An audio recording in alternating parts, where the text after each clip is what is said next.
விறுவிறுப்போட உச்சத்துல தமிழ் சின்னத்திரையில ஒளிபரப்பாகிட்டு வர தொடர் தான் எதிர்நீச்சல். இந்த தொடர்ல தர்ஷினி திருமணத்தை நடத்த குணசேகரன் பல திட்டங்களை போட அதனை பெண்கள் முறியடிச்சிருக்காங்க. தற்பொழுது தங்களோட சொந்த காலில் நிக்கணும் அப்படின்னு துணிஞ்சிட்டாங்க குணசேகரன் வீட்டு பெண்கள். தற்பொழுது ஞானம் சொந்தமா தொழில் செய்ய போறதா கதைக்களம் பயணிக்குது.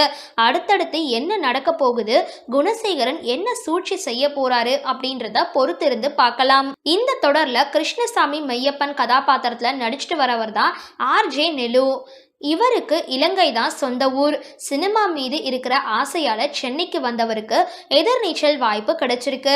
நடிகர் மற்றும் இயக்குனரான பாக்யராஜ் முக்கிய கேரக்டர்ல நடிச்ச ரூத் படத்துல நேலு ஒரு கதாபாத்திரத்துல நடிச்சிருக்காராம். அந்த வாய்ப்பு தனக்கு மகிழ்ச்சியை கொடுத்திருக்கிறதா அவர் தெரிவிச்சிருக்காரு. எதிர்நீச்சல் சீரியல் கிருஷ்ணசாமி மெய்யப்பன் பத்தின உங்களோட கருத்துக்களை கீழே கமெண்ட் பாக்ஸ்ல போஸ்ட் பண்ணுங்க. வீடியோ பிடிச்சிருந்தா லைக் பண்ணுங்க, ஷேர் பண்ணுங்க, மறக்காம டிபி காபி சேனலை சப்ஸ்கிரைப் பண்ணுங்க.